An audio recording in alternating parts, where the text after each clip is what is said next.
Hola, friends.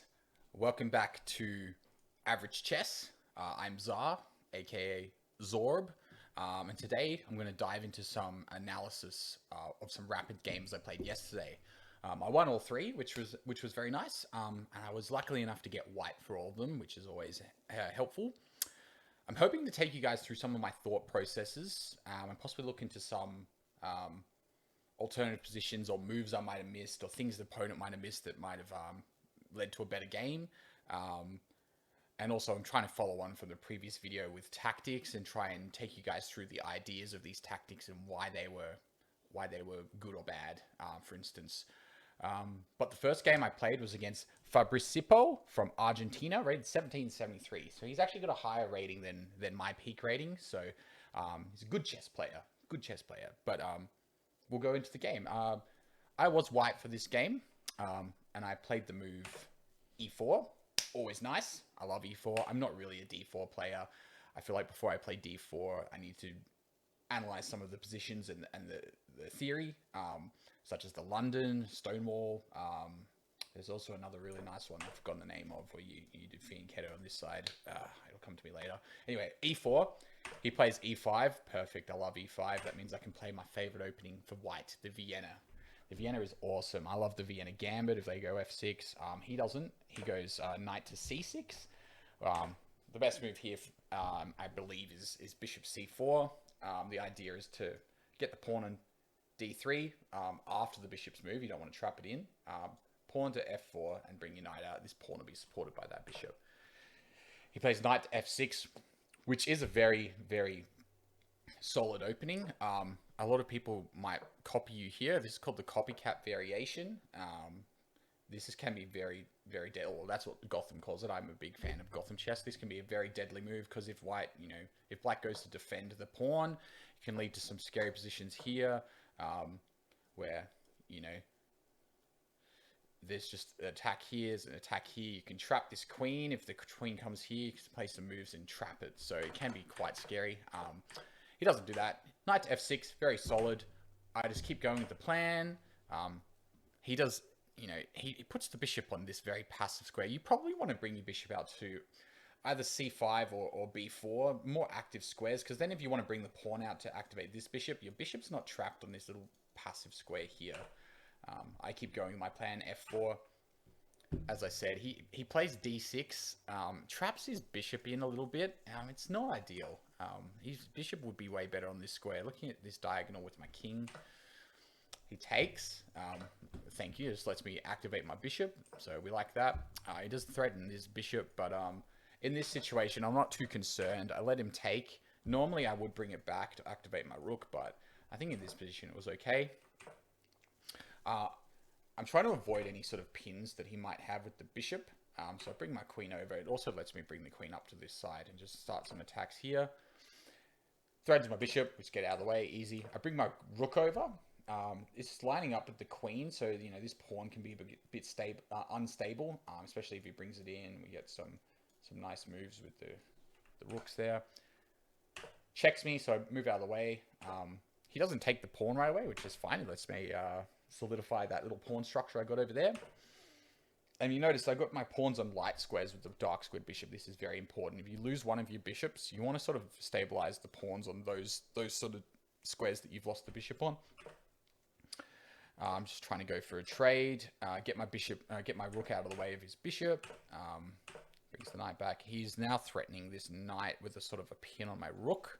Always look for pins. That just sort of means this knight can't move away if I want to, unless I lose my rook. And that means if he puts more pressure on the knight, it's going to be very scary. Just move out of the pin. Brings his rooks into the center, which is what you want to do. This guy's playing quite well. Bring his rooks down here, just eyeing off these files. My queen's on one of those files too, so it can be scary. Just get this bishop out of the way. It's pissing me off. I go for a queen trade. It reckons it's a blunder. We can look at that later, but essentially, he thinks here, like which is what happens. He gets a free pawn. He thinks it's a mistake. He has this really nice move here where I'm forced to take him. You might think, oh, isn't that just a free rook? But he has this really nice fork with the knight. So it's a check. So I'm forced to move out of the way, and he gets the rook. And I can't move the rook's only other square is here, but that just falls into the fork anyway. So take. Very, very nice tactic from my opponent. I start just trying to attack this knight. He, instead of moving it, he just moves his pawn. I think he's getting a little too pretty here, because I start just sort of launching, like trying to destabilize that pawn. He does move it eventually, but, you know, he is getting a little bit crazy. I win some pawns back, which is nice. And he can't move his rook here because it's got my bishop on this nice square here, just eyeing off that square in the corner. And he actually makes a mistake here. He moves his knight to this square, where if I just move my rook here, his knight's actually trapped.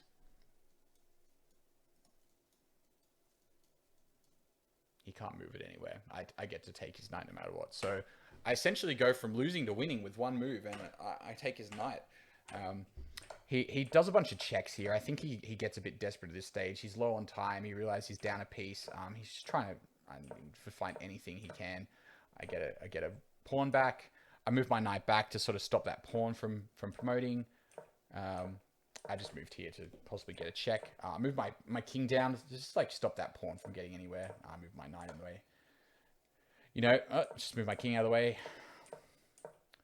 And I think I'm looking pretty good this stage. And then this is where the game ends, and he runs out of time, I think. And you know, he goes for a pawn trade, a rook trade, but it's not going to work, because if he takes, I just stop him from going to that square. So yeah, no, you can see, you know, the opponent was playing some very good chess. This tactic here was bloody great.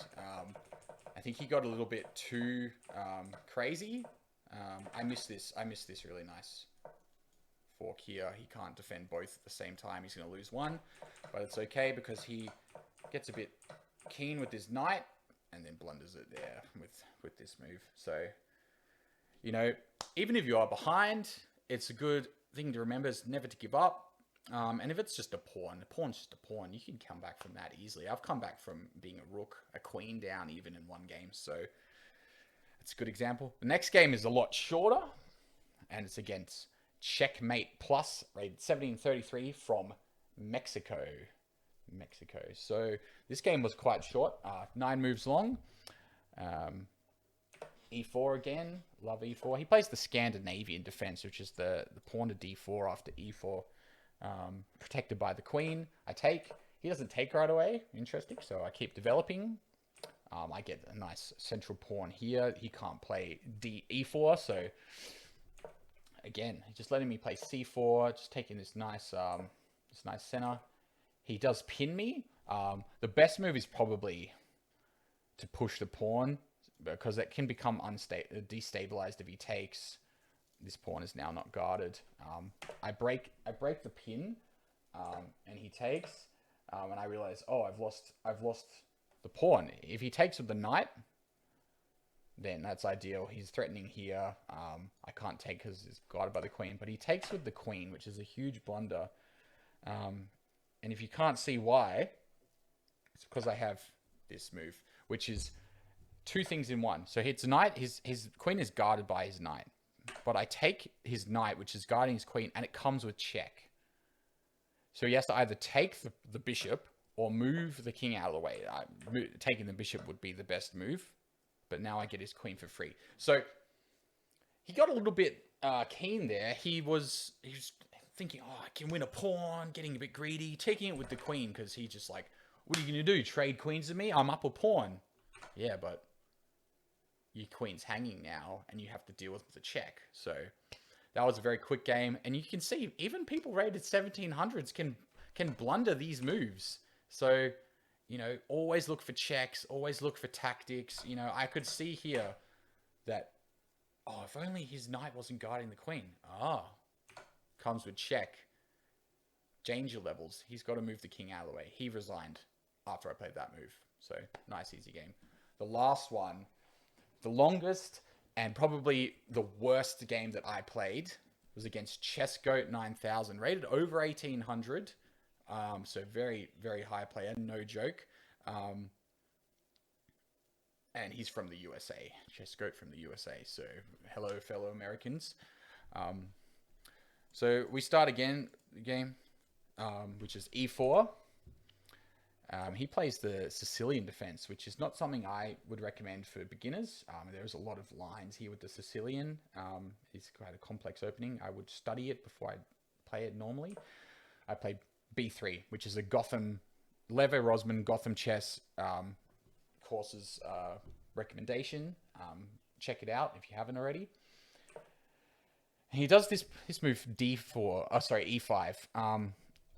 So I moved my bishop here, which is where I was going anyway. Sort of, that's now unprotected and it's under attack. He moves the knight here, so I just put another attacker on it, and he doesn't actually defend it.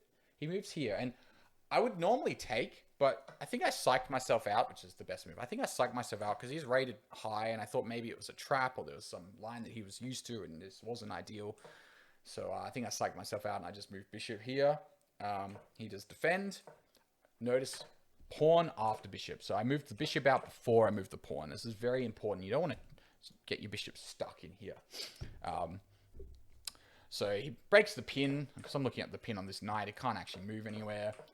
Just keep developing. He moves the knight here, which means I do need to do something now because this is under attack twice. So I take, and then I can actually do this in between move because it's check and he can't take my knight. I can then move it away. And then it allows for a f5 eventually, which is I love to play f5. Castle first, king safety number 1, and then we play f5. And I'm just thinking of developing, getting my pawns up here, getting some attack on this side onto his king. We do want to just guard this side first. I do this move instead of to here, because I thought maybe he'll en passant, which is a move where if you've got a pawn on the enemy's first square of their side, and then the opponent moves two spaces to go past the pawn, you can actually do this move en passant, which is a very unique move. He doesn't play that, but it lets me solidify here with my dark squared bishop and the light squared pawns. I put another pawn to the light square, which is just looking, very deadly. I should have moved my bishop out here just to get more attacks. Moves the knight here. I bring my queen up, making this nice pin against the pawn up here. If he moves the knight away, he does move it away, and I actually miss pawn here, because if I move there, he can't take with the pawn because it's guarded. And if he takes with the bishop, I just win his bishop. So I actually missed that. I let him infiltrate a little bit, which is not ideal. I'm looking to get rid of this knight. The only move on my queen is to move it there. He moves his bishop back to solidify it, which is a bit annoying. My plan is to get my rook over here. He does move the bishop, the knight over to threaten my rook, which I didn't deal with enough. Just keep the pressure on. And I should have moved my rook over here, but I was worried about my knight. And I was too worried about, focused on attacks up here. Like trying to get a mate threat, looking to break open this pawn chain he's got going on, but I just lose my rook as I wasn't paying enough attention. He just thwarts the attack by moving this pawn there, and I sort of run out of space on this side to actually cause any attacks. He's got it all sort of defended, and then it starts getting a bit scary. He brings in his rook. He's got lots of attacks going on. This pawn's very weak. This knight needs to move away. I even sacrifice it because I'm like, I just need to get these pawns out of the way. I'm still guarding this pawn here with my rook, because that's actually mate if my rook wasn't there. He starts doing it. He starts doing checks. I know he's trying to bring the queen here. So I bring my queen over just to avoid it. I have to. It actually thinks it's the best move, even though I lose my queen. I then just have more space now to attack his king. And I've got some pawns coming up, so I'm not sure why he plays that move. I just take it. But he's running low on time as well, so I think he started freaking out. It lets me bring my king up here out of the way of danger. Just lets me, now I've got these two pass pawns and a rook, and his king is very close to being checkmated. He does do a few more checks. I actually miss rook to h8, which is just a skewer. I just get his queen. So move out of the way. I also miss just this take. I just missed it completely. And he missed the take back. And he goes here, move out of the way. He blunders mate in 1. So time, I had 0.2 left on the clock. So time and just pressure from attacks throughout the game, I think just got to his head. But yeah, that's it from me, guys. I hope you enjoyed. I hope that these these videos can help you understand your thought process in games. So once again, thanks for watching. I'm Zorb. This is Average Chess. Adios. Love you.